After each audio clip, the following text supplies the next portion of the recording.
Okay, so now we're recording. And the idea of this recording is that it only really records the person who's speaking loudly. It doesn't record the other things. So in a minute when we give the floor to Robert, he'll be the talking head. So there, like that.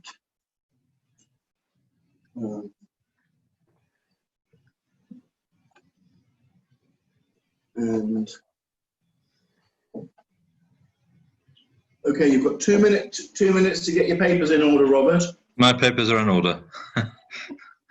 Well, I've been in the Lake District without Wi-Fi for 3 days, and so I've had all the time I needed to put my papers in order before coming out. No distractions. A very fine literary place, the Lake District. The first time I've ever been, actually, believe it or not.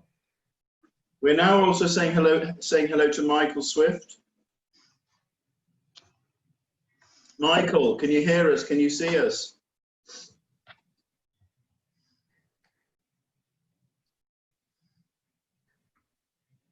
Well, I think he can see us. I can see him. Anyway. Okay. Perhaps not. So, shall I begin? Well, not yet. We'd better wait until 12:21, just in case. Okay, very good. Joe wants to connect or something like that.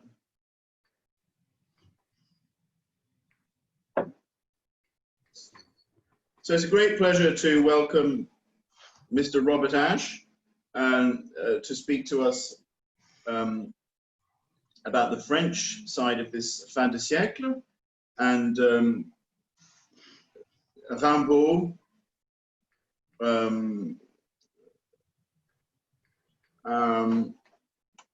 Is my microphone on? Yeah, I can hear you. I'll turn it off in a second. Okay, good. Just a little bit of background for those of you who don't know that Robert, Joseph, and I have sort of been friends for about 25 years and worked together in publishing in England. And this sort of theme has been something that we've talked about for most of that time. And Joseph Pearce, who you'll meet a little bit later today, made his name with a book called Literary Converts, for example. So it's great to be able to work together again on this project today and to bring together old friends and to welcome back also people who've been to visit us in Chavagnes in previous conferences, James Ward, Ian and Maureen Gordon, and Michael Swift. Michael, can you see us? Oh, there's Mike. Hello, yes. Good to see you. Ferdi, hello, James. Yes. Okay, so we're going to hand over Michael, to Robert. it's so wonderful to see you. Likewise. Sorry. We're going to hand over to Robert now, so that we don't get behind on our schedule. And you've got the floor, Robert. Thank you. I hope this fits into the form. I haven't had the opportunity to time the presentation. In any case, so this paper is entitled Arthur Rimbaud, Catholicism and the Art of Blasphemy. So I should like to begin this conference on faith in the Fin de Siècle with an examination of the life and work of Arthur Rimbaud, 1854 to 1891, an almost uniquely idiosyncratic figure who nevertheless exemplifies most of the leading and even contradictory themes of the decadent and symbolist movements in France and England. Let's get the ball rolling with a particularly apposite quotation from T.S. Eliot, perhaps our most valuable literary intermediary, as both the leading poet critic of the post-decadent period and a man decisively influenced by the writers of the Fin de Siècle. Genuine blasphemy, genuine in spirit and not purely verbal, is the product of partial belief and is as impossible to the complete atheist as to the perfect Christian. Baudelaire.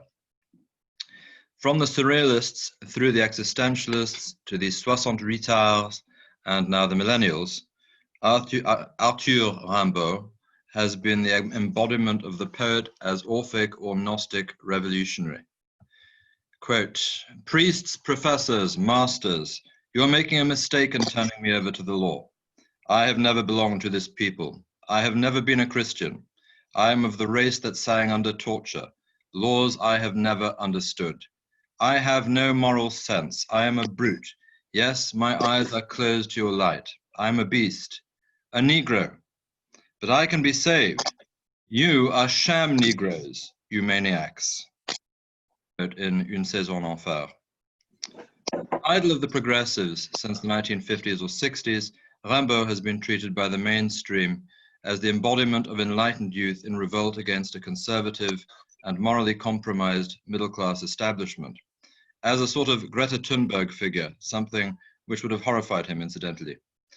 He was a supporter of the ultra-leftist Commune of 1871, and recent photographic evidence suggests he took part in its orgy of murderous destruction. But Rimbaud is not a safe or politically correct or progressive author. Les chiens, ce sont les libéraux. Dogs are liberals, as he wrote. Not a family of Europe that I do not know.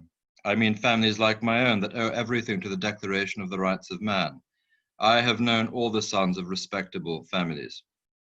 His writings frequently evince contempt for the poor. His poem, The Poor in Church, describes a church warmed by the stinking breath of the poor, quote, 20 mouths yelling pious hymns, epileptics, a collection of loose-chinned women, beings like children who cry as if they were dying. Outside, the cold and hunger, and men on the drunk. Notice the men are outside, incidentally. Happy, humiliated like whipped dogs, the poor to the good Lord, their patron and master, offer up their ridiculous, stubborn prayers, and sticking their noses into ancient missals are those blind led by a dog into the courtyards. And all, drooling a stupid begging of faith, recite an endless complaint to Jesus who dreams on high, yellow in a livid stained glass window. Misogyny is also a recurrent theme. But, O woman, heap of entrails. There is a nasty little theological dig here. In the French version of the Hail Mary, the fruit of thy womb is translated le fruit de vos entrailles. Equally, the Blessed Virgin Mary is addressed by Christ as woman or O woman. Sweet pity, you are never the sister of charity, never. O unawakened one, addressing women again, with eyes wide but unseeing. When we embrace you, 'tis an answer that we crave. 'Tis you who hang on us, you udder-laden being, unquote. In later life, Rimbaud was even briefly a slave trader in Africa, and this was in the 1880s, when the slave trade was long extinct in Europe. Rimbaud is many things, but he is not a likable author, and his tendency to shock eclipses the Fin de Siècle's fondness for winding up the bourgeoisie. Indeed, beyond his creation of works of art of singular power and beauty, he is of particular interest to us for his extreme self-consciousness and the visceral thrust of his analysis and criticism in every direction, as poet, as a man, as a Frenchman, as a Westerner, as a modern, as a Catholic, as an antagonist to religion, as a revolutionary, as an occultist. He takes no prisoners. He also stands out for his capital yet equivocal influence on two seemingly opposed tendencies, modernism and the Catholic literary revival. Let's look at the latter first and return to it later in more detail. It might seem odd to some that Paul Claudel, perhaps the greatest Catholic writer of the 20th century, owed his conversion to a homosexual anarchist and blasphemer, but so it was. Quote, a mystic in the savage state, unquote, was how Claudel described him. Rimbaud opened a fissure in my materialist and penal servitude and gave me the living and almost physical impression of the supernatural, unquote. He explained himself at greater length. Rimbaud was the most signal influence I have experienced. Others, chief amongst them Shakespeare, Aeschylus, Dante, and Dostoevsky, were my masters and revealed to me the secrets of my art. But Rimbaud alone had an impact I should call seminal and paternal, and made me truly believe in a generation in the spiritual order analogous to that in the order of material being. I shall always remember that morning of June 1886, when I bought that little edition of La Vogue, which contained the first number of the Illumination. It was truly an illumination for me. I was finally able to escape from that hideous world of Taine, of Renan, and the other Molochs of the 19th century. of that prison, of that dreadful, oh dear, what's the sonic problem there? Ferdi? But it's all right now. Okay. Of that dreadful mechanical construct, entirely governed by wholly inflexible laws, and most hideous of all, laws both knowable and teachable. Other writers have taught me, but it was Arthur Rimbaud alone who put me together.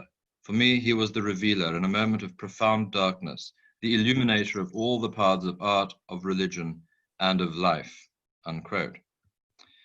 He made almost as profound an impression on another of the greatest poets of the Catholic revival, Paul Verlaine, also when Verlaine was still mired in the decadence and anti-clericalism, which were both features of the intelligentsia in both the Second Empire and the Third Republic. It seems pretty clear that this adolescent Antichrist, as he is often seen, had a remarkable power to provoke conversions to the faith, and to retain the strong allegiance of his converts, if we may so describe them. Just a point of order, Robert. Could you move your screen for the sake of the recording, because we can't see your mouth, we can only see the top of your head. Can I move it? Yeah, sorry, is that better? Slightly Okay. slightly up again. Yeah, that's fine. Okay. Thank you. Who was this astonishing young man who in the year of the Commune, 1871, fell on French letters like a meteor from outer space, whose life was over at 37, and whose entire oeuvre was composed by the age of 21? Who was Rimbaud, asked the great 20th century Catholic critic Charles Dubos. I am well aware that I can only reply in the words of Cébès in Claudel's Tête d'Or. I do not know. If he figures among the ranks of genius as the most freakish of apparitions, as a man, he seems to me even more freakish, even harder to classify than he does as a genius. Just a moment, sorry. As Rimbaud himself once put it in one of his letters, je est un autre. I is someone else. Because of the depth of his influence on French letters, and both directly and through them on modern Western literature, and the extent to which his life was bound up with his work, the answer to this question takes on an unusual urgency. In addition, as Rimbaud is felt much more than Verlaine or even Baudelaire to belong to the secular world, the anti-clerical world, that is to say, the world in revolt, I think it would be instructive to examine him in particular relation to the leading Catholic and conservative men of letters of the 20th century. Rimbaud was born of somewhat impoverished middle-class parents of peasant stock in Charleville in the Ardennes near Belgium in the France of the 1850s, shortly after Napoleon's nephew had suppressed the Second Republic and reinvented the Bonapartist Empire, crowning himself Napoleon III. This was a compromise revolution, shoring up many conservative values against the revolutionary tradition, yet opposing the legitimist monarchical opposition that remained a potent force in France until the 1940s. The country was sharply divided, socially, politically, and religiously, as it has been ever since 1789. The poet's mother was deeply religious, but proud, humorless, and draconian. Rimbaud seems to have been close to his father, a good-natured soldier and Catholic of liberal sensibility. The marriage was not a happy one. Madame Rimbaud denigrated and browbeat her husband, provoking rows which eventually drove him from the family home, establishing a tyrannical matriarchy based on severe piety, hard work, and bourgeois respectability. The humiliation and flight of the father occurred when Rimbaud was 6. He was never to see his father again, and his parents' quarrels left a nasty, abiding impression on the boy. According to the poet's biographer Enid Starkey, this experience and his subsequent upbringing, quote, warped Arthur's personality, unquote. It is also clear that the dynamic between the devout but intolerant mother and the kindly, free-thinking but ultimately defeated father must have left profound traces on Rimbaud's religious sensibility. Rimbaud went to the local college where he received a traditional Catholic and classical education à la française with a strong grounding in Latin and Greek, including composition. The French curriculum focused on the masters of the 17th century and excluded the authors of the great efflorescence of 19th century French literature initiated by Chateaubriand, Lamartine, Vigny, Balzac, and Hugo, a period arguably richer in variety and achievement even than that produced in England. Authors largely disapproved of by Madame Rimbaud, Until the age of 15, Rimbaud was a devout boy. At 14, he sent the Prince Imperial a Latin poem on the occasion of the latter's first communion, and one of the school's best scholars, jumping a year and carrying off prizes in multiple subjects. But the price he had to pay was heavy. His mother assigned him hundreds of lines of classical verse and Bible passages to memorize nightly, with the threat of beatings or being sent to bed without supper. His boyish imagination was starved of imaginatively appealing books, and he was ridiculed by classmates for the homemade clothes his mother provided him and his brother. The dynamite had been laid for an explosion, and the tinder was provided by the appearance at the school of a new young poet and professor of rhetoric, Georges Isambard, in 1870. In addition to treating Rimbaud sympathetically, Isambard opened the doors of modern French poetry to him and encouraged his literary ambitions. Unfortunately for Rimbaud and posterity, Isambard was a progressive, and Rimbaud fell hook, line, and sinker for anti-clerical leftism, which was to remain with him until the last stage of his creative development, when Une Saison en Enfer initiates a new departure. Close upon his earliest inoffensive efforts comes a spate of outrageous revolutionary material, just as the Franco-Prussian War of 1870 was beginning. Among the influences Rimbaud imbibed at this stage was the progressive historian and man of letters Jules Michelet, and through him, Vico. This provided him with a constant humanistic default option when afflicted with disillusionment, and it recurs even in Saison en Enfer. Millenarianism, millenarianism, a pseudo-religious consummation of history, enabled his stubborn deflection of the Christian option, the only one which could truly sate his profound spiritual thirst, while at the same time pandering after his hankering after the new, a different revelation of an ecstatic and mysterious future, and his recurring fascination with the destruction of the old. It is an almost Marxist vision without the cult of the proletariat. Enraptured by the collapse of Napoleon III's government and the establishment of the Commune in 1871, Rimbaud set off for Paris. Shortly before this, his sexual insecurity had been further shaken, and he was mocked for his childlike looks and poverty by a local girl who had taken his fancy. And then at 16, it seemed probable that, still a virgin, he was the victim of homosexual rape at the hands of Commune soldiers. Traumatized, he sent a poem obliquely referring to his ordeal to his mentor Isambard, whose mocking, incomprehending reply marked the end of their friendship. It is hard not to sympathize deeply for young Arthur, who had been the victim of betrayals of the most intimate kind. His father, his mother, his surrogate father and mentor Isambard, his faith in God and in the Commune. He felt betrayed by God and society and turned against all established order, domestic life, and social norms. But the ground of his being and sensibility was deeply religious, and the quest of the absolute remained. By this stage, Rimbaud had already written poems of uncommon power, irrespective of his age, which would guarantee him no insignificant place in the literature of his time. Ophélie, Les Effarés, Le Dormeur du Val, and Ma Bohème, for example. Rimbaud was an instinctive innovator, but unlike many innovators, he was able to translate his insights and intuitions into a series of fully realized masterpieces of remarkable range and subject and emotional register. Witness Le Dormeur du Val, The Sleeper in the Valley, clearly used as a model by Wilfred Owen in Asleep and Sassoon in The Dugout. Quote, "There's a green trough where a singing river clings crazily to tattered grass that gleams with silver, where from the proud mountain shivers sunlight and the valley foams with beams. A soldier, young, with open mouth, bare head, his neck bathed in cool blue watercress, under high clouds he sleeps, stretched on the grass, and light rains on him, pale in his green bed. He sleeps, his feet irises, his smile is like a sick child's as he naps a while. Nature cradled him snugly, he is cold. The fragrance wakens no quiver in his nostrils. Hand on his breast, he sleeps in sunlight tranquil. In his right side, there are 2 red holes." When Rimbaud returned to Charleville after his disastrous Parisian adventure, he shifted his mastery of verse in a new direction.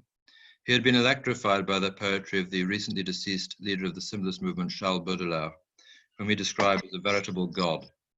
There were many things in symbolism which were bound to appeal to Rimbaud: the color and exoticism it shared with the Romantics, its metaphysical implications, the preoccupation with transcendence and/or its absence, its formal concerns, technical sophistication and innovation, the strong presence of the subjective without necessarily rejecting the objective, the preference of suggestion to description or depiction, the hostility to bourgeois culture, especially bourgeois aesthetic and moral values.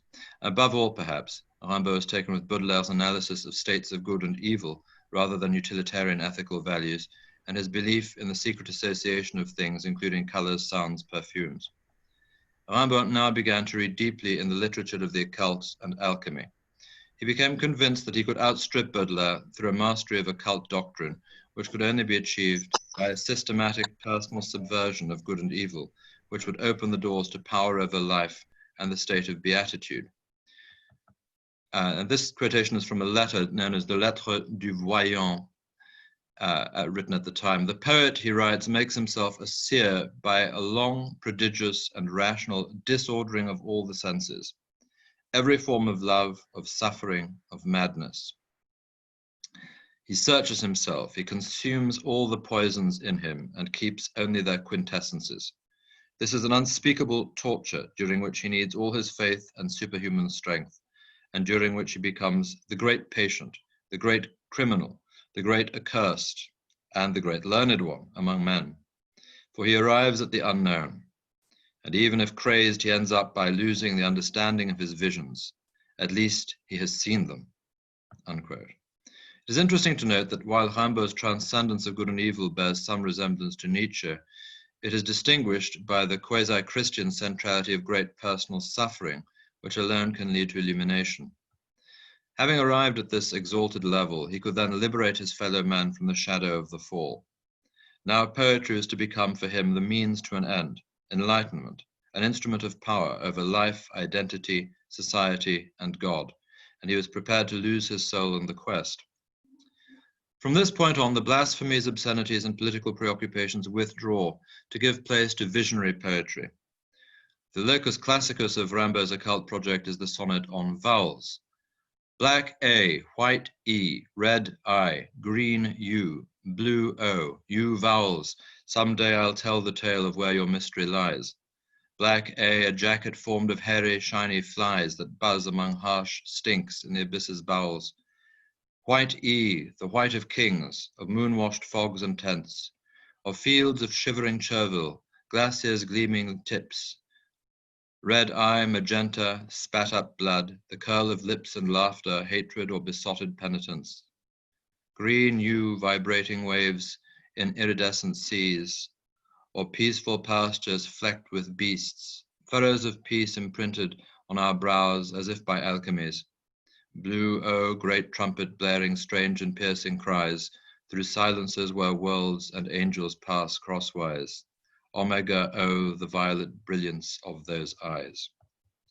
This is the period of Rimbaud's return to Paris and involvement with Verlaine, which need not detain us as it has been so extensively discussed elsewhere, though it is worth noting that Rimbaud profited technically from exposure to the older poet's work, and both were remarkable innovators.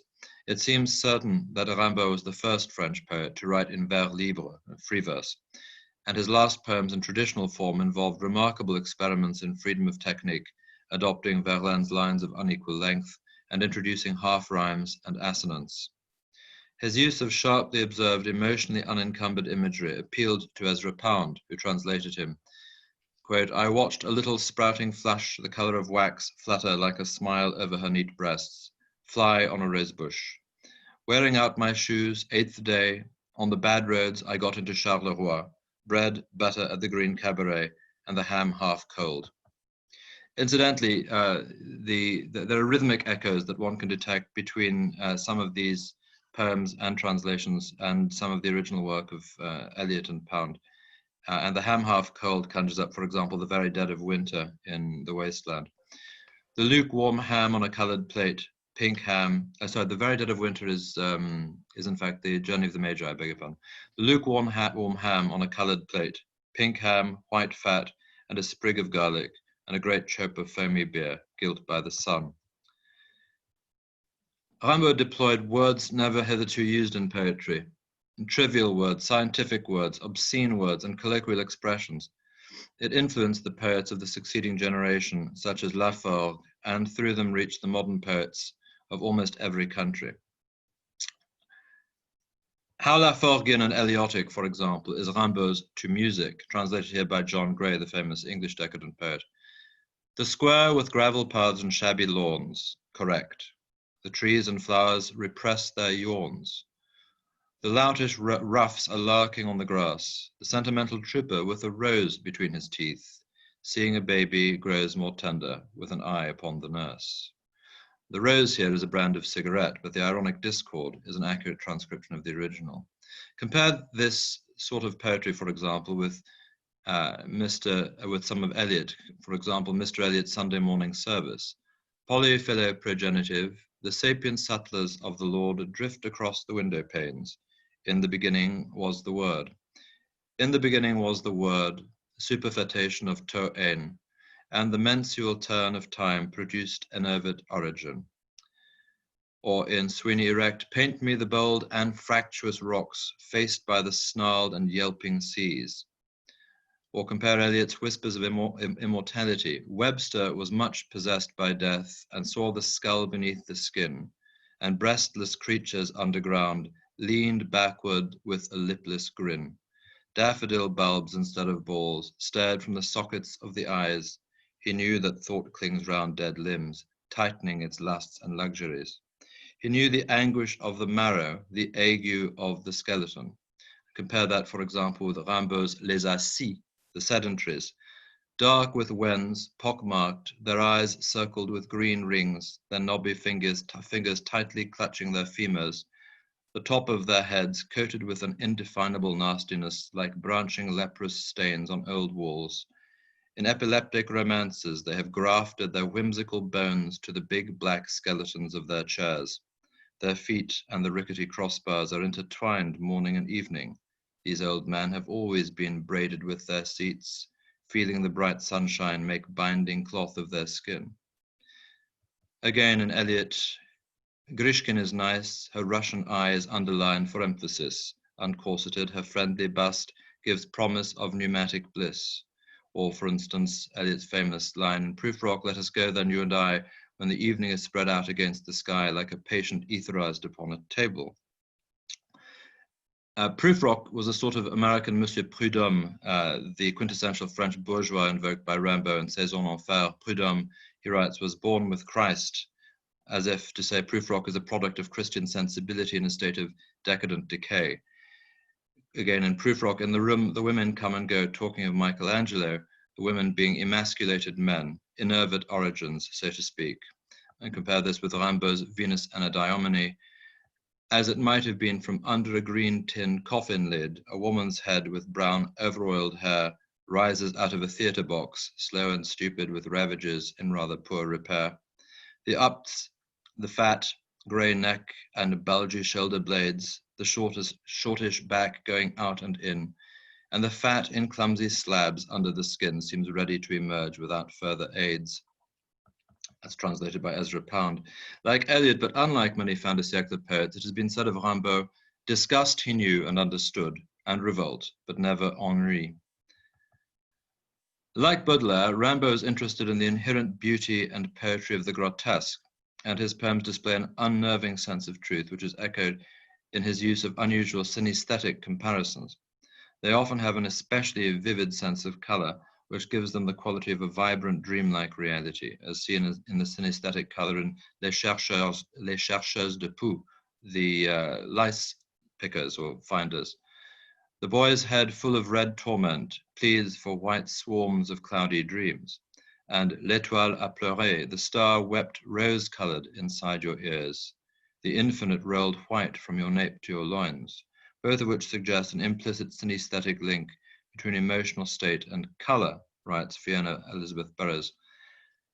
Witness the combination of synesthesia and contempt for bourgeois religion in this passage of the Proto-Eliotic What the Poets Say on the Subject of Flowers.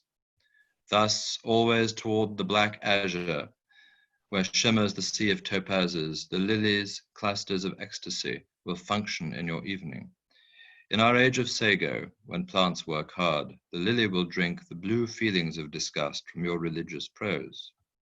Love lets through at your customs only lilacs, seesaws, and wood violets, sugary spit of black nymphs. This could produce a poetry of weird and mesmerizing beauty. The lice finders. When forehead full of torments, hot and red, the child invokes white clouds of hazy dreams. Two sisters tall and sweet draw near his bed, whose fingers frail nails tip with silvery gleams. The child before a window open wide, where blue air bathes a maze of flowers they sit, and in his heavy hair dew falls, while glide their fingers terrible with charm through it. So hears he sing their breath which dread hush curbs, how rich with rose and leafy sweets it is, it sometimes a salival lisp disturbs, on the lip drawn back or deep desires to kiss. Through perfumed silences their lashes black beat slow, from soft electric fingers he, in colorless gray indolence, hears a crack neath tyrant nails the death of each small flea. Then wells in him the wine of idleness, delirious power, the harmonica's soft sigh. The child still feels to their long-drawn caress, ceaselessly heave and swoon a wish to cry. Rimbaud's occult concerns dovetailed with his hermetic style. In this we can see the influence of Edgar Allan Poe, on which Eliot has written perceptively. Poe has a remarkable passage, this is Eliot writing about Poe, about the impossibility of writing a long poem.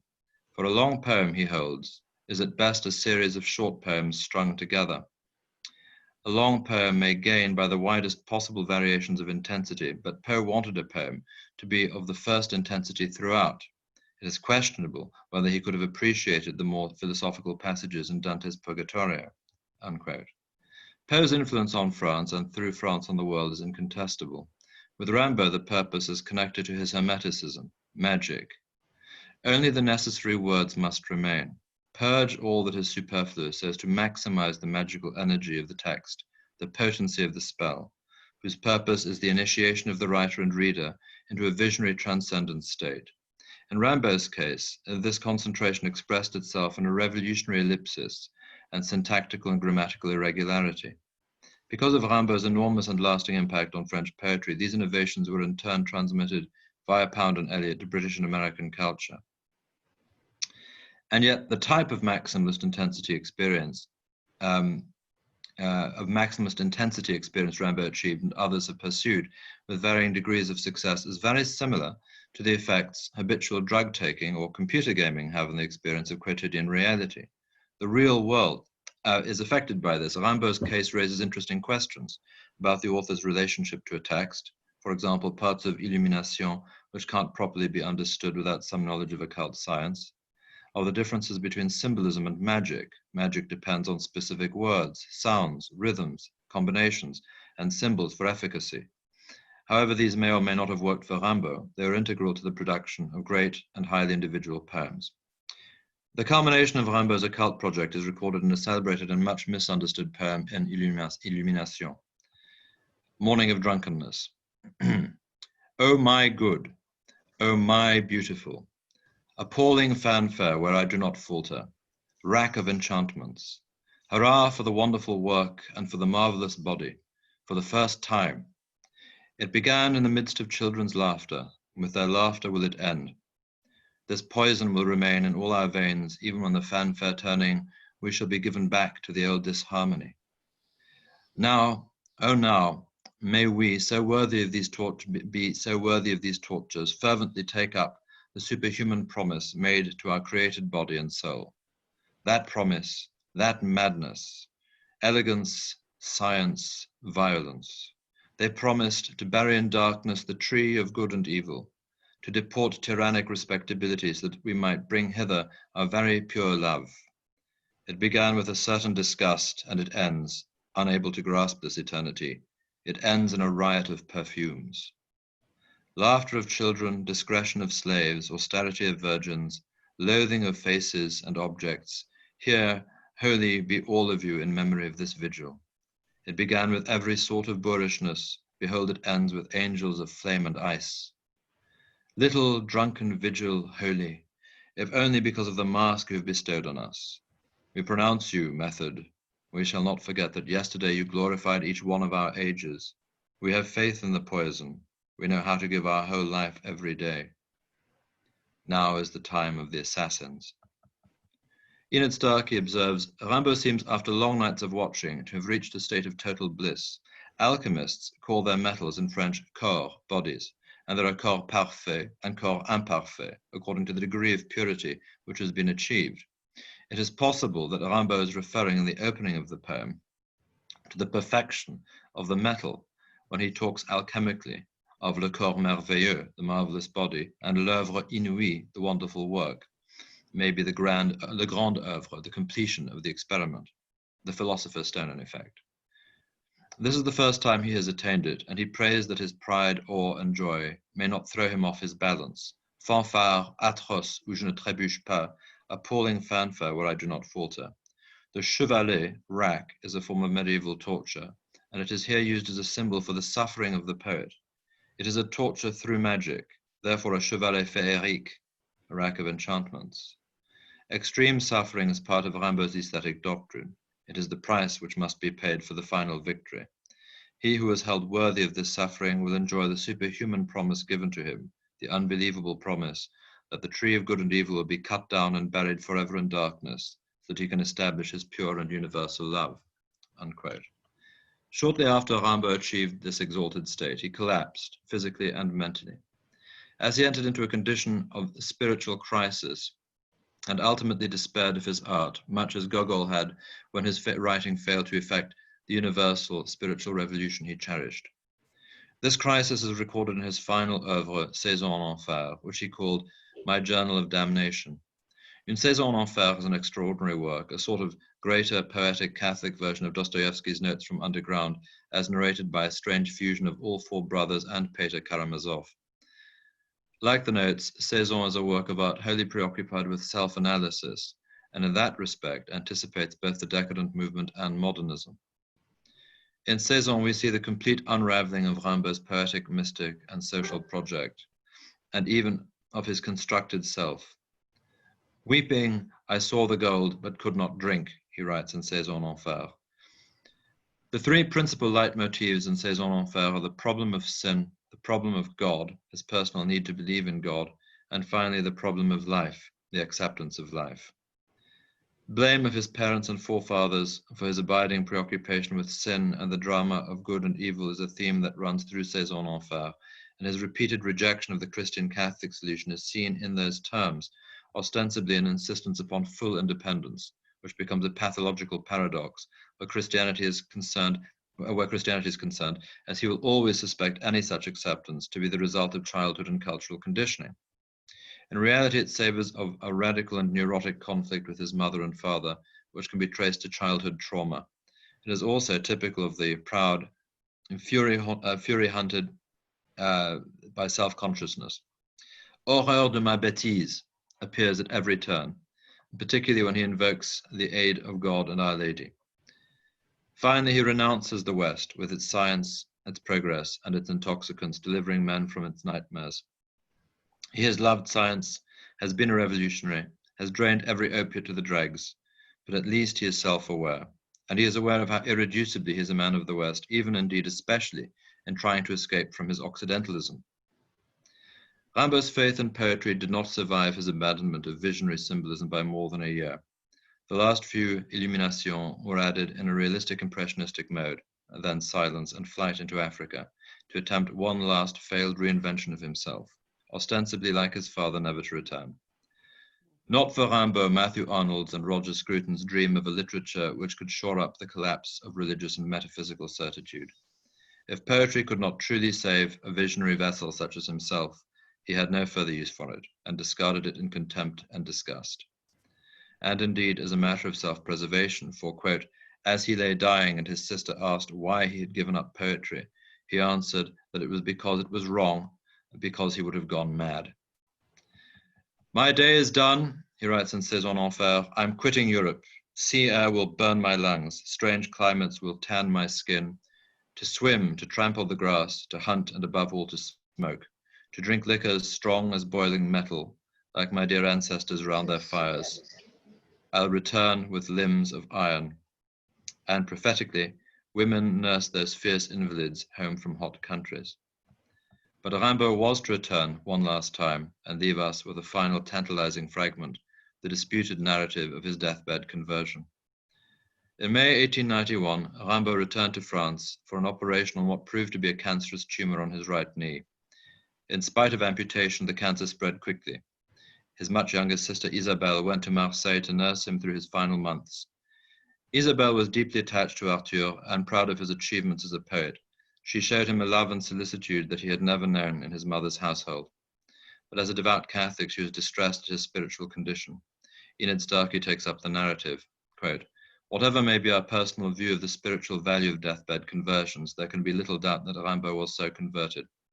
The letter which Isabelle read to her mother immediately after the event rings too true.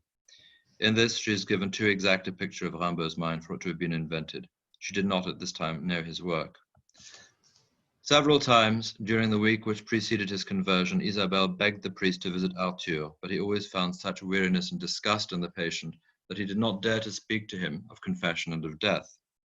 Finally, one Saturday, Isabelle requested all the nuns to send up a prayer after their own confession for a good death for her brother. The following morning, after High Mass, the priest returned to Rimbaud and found him more calm and resigned. He asked whether he would like him to hear his confession, and Arthur agreed. Then when the priest had heard the confession, he gave Rimbaud absolution and left the ward. Outside, he met Isabelle, who was waiting anxiously for him, and he said to her in a voice of deep emotion, "What did you tell me, my child? Your brother has faith. He believes. Indeed, I have rarely met a faith of the quality of his." When Isabelle went in again to her brother, she found him singularly moved. But he was not weeping, although he was sadder than when she had seen him before. All hope of life on earth had now left him. He looked at her as he had never looked at her and said, "You are of the same flesh and blood as I, and you do believe, don't you? Tell me you do believe." "Yes, I believe. One must believe." Then he said wearily, "Then the room must be prepared and set to rights. The priest is returning with the sacraments. You will see what it will be like. They will bring candles and fine lace. White cloths must be put everywhere. Am I then so ill?" After that he blasphemed and swore no more, but prayed continuously. With the laying down of his arms, the hard outside shell broke, the Abyssinian mask burst asunder, allowing the imprisoned poet to escape, the poet who had seemed to shrivel up and die, but had only slept for nearly 20 years, until the light from beyond this world, the light that seems to fall on those who stand on the threshold of the grave, touched his eyes and he awoke. Now he looked once more on all the visions that had been his at the time of Les Illuminations and allowed himself to enjoy them again. Sometimes he became a voyant, says Isabelle, a prophet. Without losing consciousness, he had the most marvelous visions. He saw columns of amethyst, angels in marble and wood, countries of indescribable beauty, and he used to paint these sensations, expressions of curious and penetrating charm. One evening, as he lay murmuring in a low voice, describing what he was seeing, he said to Isabelle, "Do you think a sister said to Isabelle, one of the nuns, "Do you think that he's lost consciousness again?" But he overheard her words. A blush flooded his face, and he became suddenly silent. And when the sister had left the room, he said to Isabelle, "They think me mad. But you don't think me mad, do you?" Some critics allege that this letter of Isabelle's was written later by her husband, Paterne Berrichon, while Benjamin Fontana, the Romanian poet and Rimbaud specialist, says that he will not believe in its authenticity unless he sees the postmark, that Isabelle herself might have written it later. There seems, however, no adequate grounds for adopting so skeptical an attitude. The letter reads as if it was contemporaneous with the events described later. There are facts that she would not have thought of adding later. It is not easy to fake atmosphere. The letter is in the Doucet collection, and an examination of the writing reveals that it is in the hand that Isabelle wrote at this time, not in her later hand. Who then was Arthur Rimbaud? Antichrist, Catholic, revolutionary, sociopath? Socially and politically, Rimbaud, quote, "is the precise herald of our present abyss in the theory of sex, in part a disguised misogyny, implemented by a provocative tolerancy towards homosexuality with the aim of negating the Genesis narrative of man and woman, male and female, he created them. To liberate humankind from the age-old story, from these sexes and bodies, sex would become an open-ended potentiality. Androgyny would be the secret of superior beings. The love-inflamed and furious refusal of man's expulsion from the Garden of Eden, Rimbaud says, reclaim your first rights. Thus Pierre Bouton on the question of Rimbaud. And yet there can be no doubt as to his importance to 20th century literature. Paul Valéry, in writing on the French symbolist of the late 19th century, speaks of the high aspirations of this literary school, of its painful search for pure forms, determined by musical unity, and even for a kind of universal language of ideas, presented through images or symbols. But he concludes, a too rarefied zone had been reached, an air too pure and unbreathable, from which retreat was inevitable. Had not Rimbaud foreseen all this? He was, of course, the precursor of all the literary movements, which have been variously called symbolist or abstract or experimental. Elsewhere, Valéry observes, we have all been feeding upon Rimbaud these 40 years. It is disconcerting to think that such an influence has been exercised by a genius, however great, with such a damaged personality, the victim of the abuse of right religion and what can be called toxic femininity. Yet even here, Rimbaud escapes the stereotypes and has something to offer us. Not only does he bring back inescapably the religious and metaphysical quest, but surprisingly it is childhood that emerges unscathed from the vision of the terrible adolescent. As to his Catholic identity and the question of his conversion, Eliot reminds us that, quote, an individual European may not believe that the Christian faith is true, and yet what he says and makes and does will all spring out of his heritage of Christian culture and depend on that culture for its meaning. Only a Christian culture could have produced a Voltaire or a Nietzsche, and, I might add, a Rimbaud. Poets live in their words, and I should like to leave the last visionary words to Rimbaud himself with Roy Campbell's translation of The Drunken Boat. I felt no more the guidance of my atonement as I came down by listless river coasts to serve for targets whooping redskin bowmen had pinned them naked to their coloured posts. Bearer of Flemish corn or English cotton, I cared no more for crews of any kind. When with my own the scuffle was forgotten, the rivers let me rove as I inclined. Into the furious chopping of the tides last winter, heedless as a child I glided, nor have the unmoored headlands on their sides sustained so proud a buffeting as I did. The storm has blessed my watches in the spray. Cork light I danced the waves for 10 whole nights. Those everlasting maulers of their prey, nor missed the foolish blink of harbour lights. Sweet as to children the tart flesh of apples, green water pierced my shell with juicy shudder, spewing a wine of azure blots and dapples that rinsed me round, dispersing helm and rudder.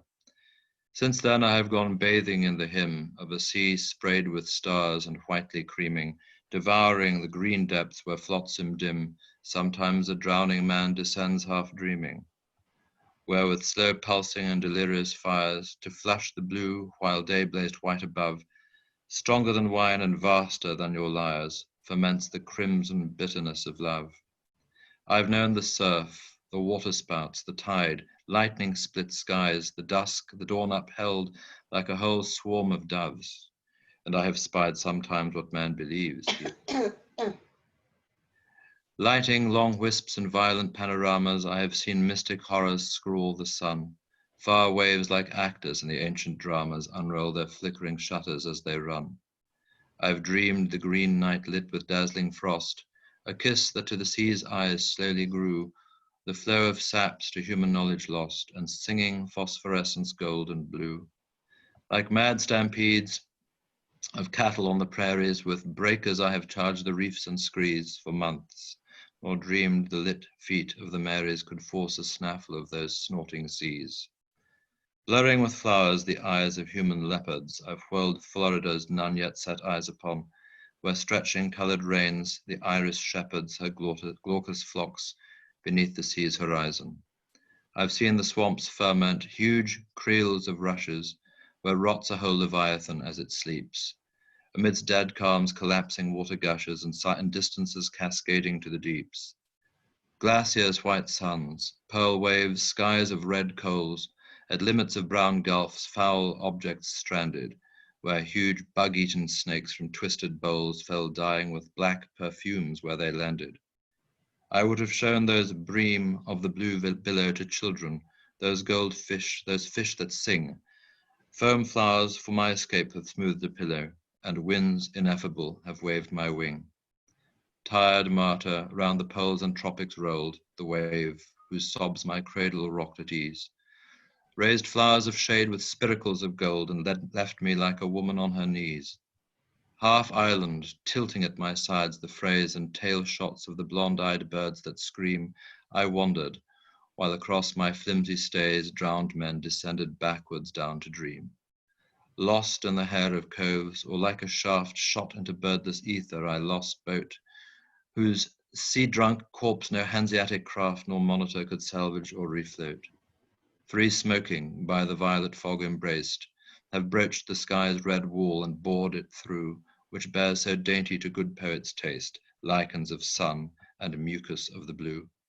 Scribbled with small electric moons, mad plank with black seahorses harnessed to my gunwales, I have run while summer bashed to dust and sank the jet blue sky to swirl down blazing funnels. I who have quaked to hear at 50 leagues the rut of behemoths and maelstroms roar, threader of endless calms whom naught fatigues, am sick for Europe's towers of ancient lore.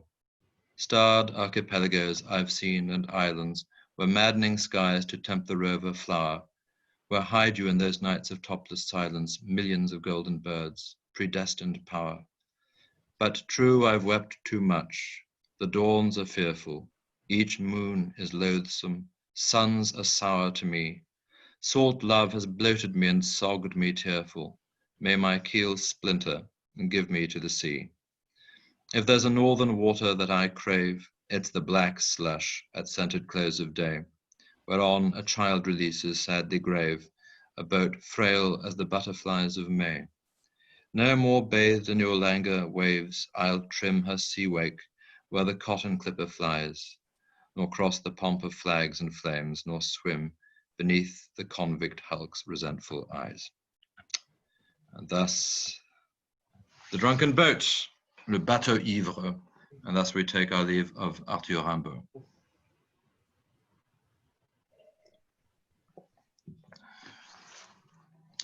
Any questions? We have 10 minutes before the end of the session, I think, don't we? I can't hear anyone. There are no mics, no active mics. I'd just like to apologise for joining so late. Oh, no trouble at all. Yes. I couldn't I couldn't work out what was going on, but I realised that there's so much else in England. We're lagging horribly behind the continent that we're kind of actually an hour. Our time is an hour later. Oh, is that Dr. Speedy? That's right. Yes. Oh, you're not living up to your name. I did not. No. But we're sorry about the time thing. I mean, I should have made that a bit clearer. But don't worry, because we're recording the talk, so we'll make it available. Yes, indeed. Yes, it's very, very interesting. Yes.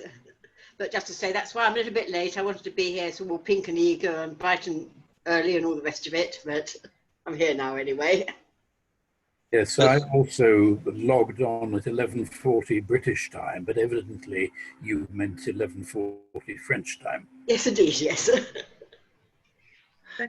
So who's that? Is that William? Who's William? William Griffiths. Hello. Oh, it's Will. Oh, hello, William. Good to see you. And you.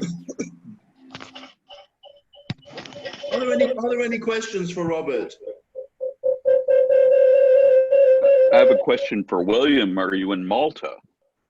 No, not in Malta. I'm in Kingston upon Thames, which is my home. Though I do still have connections with Malta and go there from time to time. Anthony O'Hare's just joined us. He's on English time as well, probably. Yes. Hello, Anthony. Hello. I'm sorry, I just missed Rimbaud. Time. Don't worry, we've recorded it. It was cracking. It was great. Okay. I'll check it later. Okay. Yes. Any questions from anybody for Robert before we move on? Yes, Ferdi. Is the Somebody's got a bit of an echo on the line there. Shall I try again? If you're not speaking, cut your microphone. If you are, put your microphone on. Can you hear me, Ferdi? Yes. Is the bateau, le bateau ivre, is it le jeu? In other words, is the poet comparing himself? Yes, to, yes. I mean, that's the way it's generally understood. Yeah, Yeah. yeah, It took yeah. a while. He is le bateau ivre. Yes, Yeah. that's right. Do you think it's a good image? For him, or in general? That's a good question. Yeah, for him. For him, yes, I think so. At least at that time, yeah. Okay. Yeah. But how old was he when he wrote it? 16. Oh wow. And what about Ophélie? Ophélie, he wrote Ophélie when he was, I think, 15. I can find that out. I'm not sure that there's. I was supposed to have read this about 40 years ago. I don't know how reliable a number of the the dating is for a number of his poems, because he never collected anything, he never published anything except Le Bateau Ivre. I mean, except, sorry, the Saison Enfer. Saison Enfer. Everything else was done without his consent and so forth, and so there isn't a very reliable, a consistently reliable dating system for his poetry. But let's see. I mean, they generally sort of identified with periods. So Ophélie, yeah, I think he was 15 for Ophélie, and Bateau Ivre, I think 16, or 17 at the latest. Don't forget, he's basically finished writing poetry by the age of 19, 20. So it's all packed in, mostly between. The date for Ophélie is 15th of May 1870. Right. Well, that would be 15 because he was born in October. Okay. Yeah. He was unbelievably precocious. Yeah, it's very rare. It's very rare, especially in poetry. You have, I suppose, that there is some remarkable work in music and maybe even occasionally in painting. One thinks of Albrecht Dürer was doing some remarkable things very young, and obviously Mozart and Mendelssohn. But in poetry, the only other example I can think of, which is sort of well, there's Chatterton, I suppose, but above all there's Hofmannsthal in Austria, who's the same sort of phenomenon, although a very different sensibility. Most of his great lyric verse is finished by the age of 19 also. But fortunately, Hofmannsthal had other writing interests, and he was able to channel his creative work elsewhere. Whereas Rimbaud turned on literature with. It's a rather curious question as to why Rimbaud stopped writing, and nobody will ever really be able to establish it with any authority. But the reason he gave was effectively that. He came to see literature as in an instrumental way. He used literature for a purpose. He felt that the writing of poetry would be a means of liberating himself from the shackles of effectively fallen human nature, although he would have reinterpreted it in a different way. He sought to reinterpret it,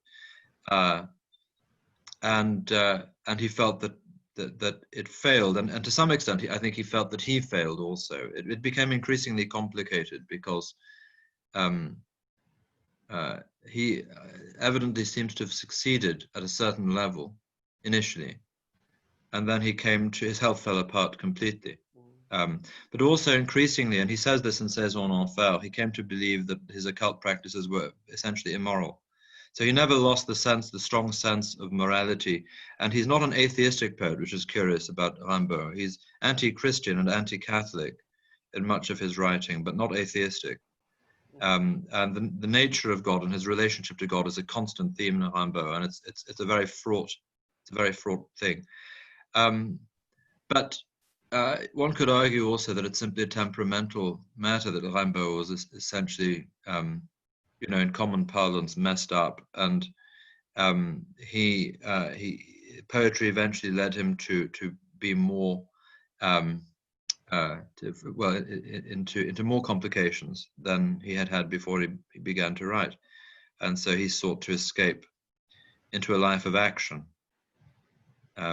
There's also there's also one other rather suggestive thing, which is his mother came eventually to be rather proud of him as a trader because he made money.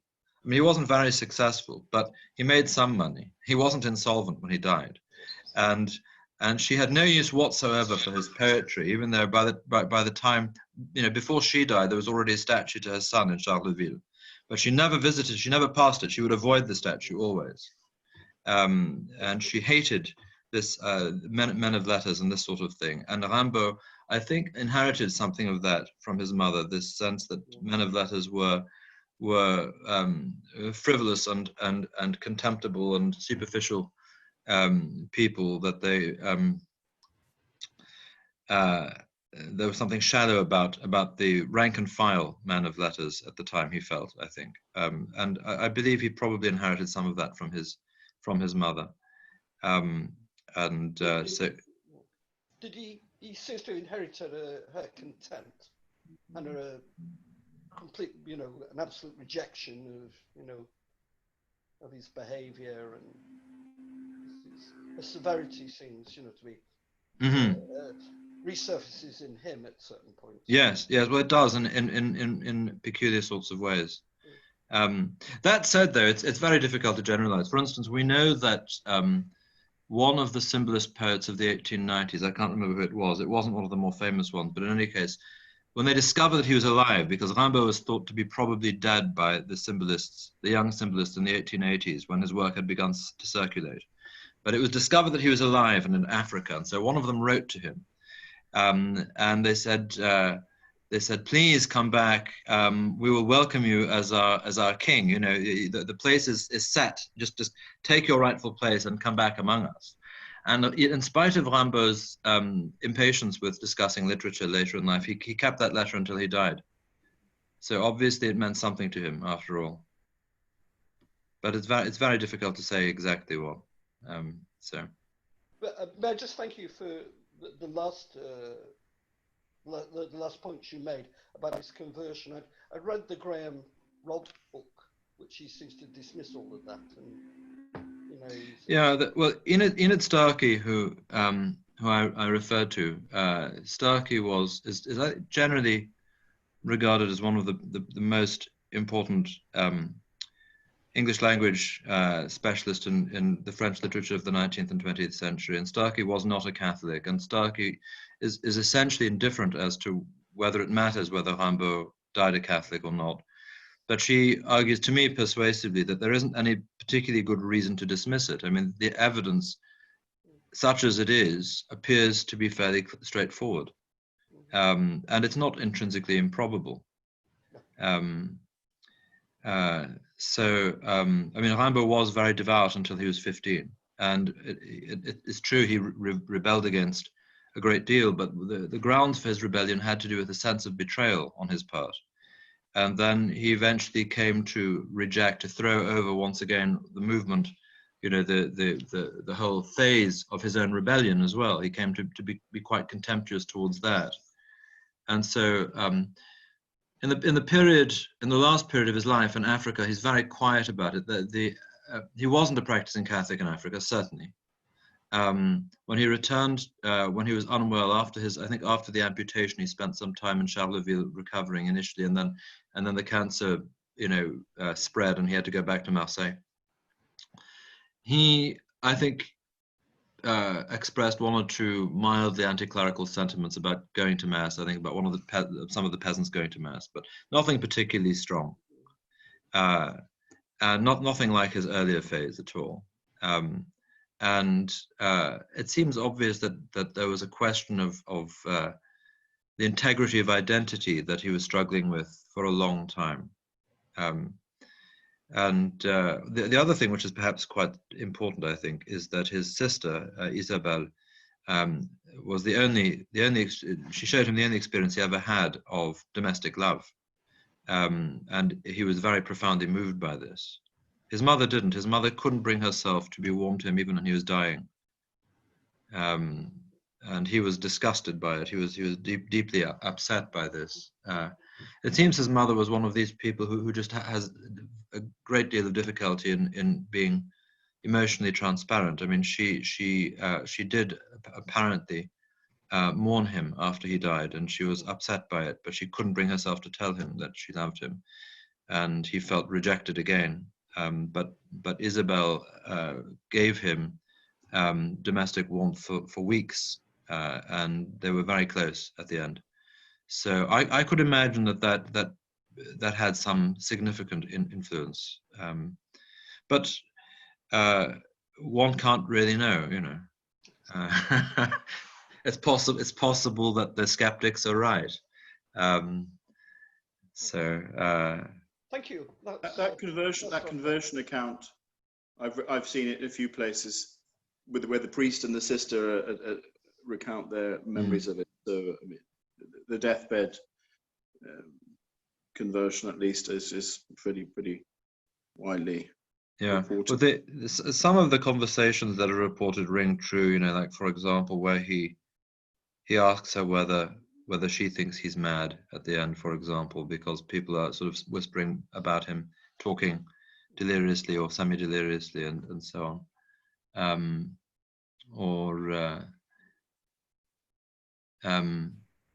And yes, the descriptions of his poetry are quite interesting, because the letter is contemporary. I mean, it appears, you know, by handwriting analysis, not to have been a later reconstructed account, because her handwriting changed later in life, you see. Isabelle Rimbaud, or Isabelle Berrichon as she became later. And it's handwriting of the period of the death, and she hadn't read Illumination at the time she wrote this letter. And what she's describing evokes some of the imagery and so forth that you find in Les Illuminations. So it seems fairly convincing. I mean, to be honest, it's not absolutely convincing proof, of course, but it would seem to be the logical assumption to make, unless you had reason to not want to make the assumption, which I think is where most of the critics stand. They don't want to believe. It would seem like he'd thrown it all away, you know. Whereas in fact he threw it away after he wrote Saison d'Enfer anyway. I mean, he threw away the revolutionary stuff, and he threw away the poetry and all the rest of it. He's not one of them in that sense, in any case, for the last 25 years of his life. So thank you very much, Robert. We need to of course move on.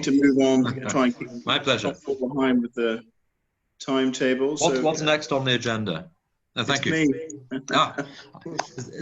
Is there time for me to make myself another coffee? Yes. Splendid.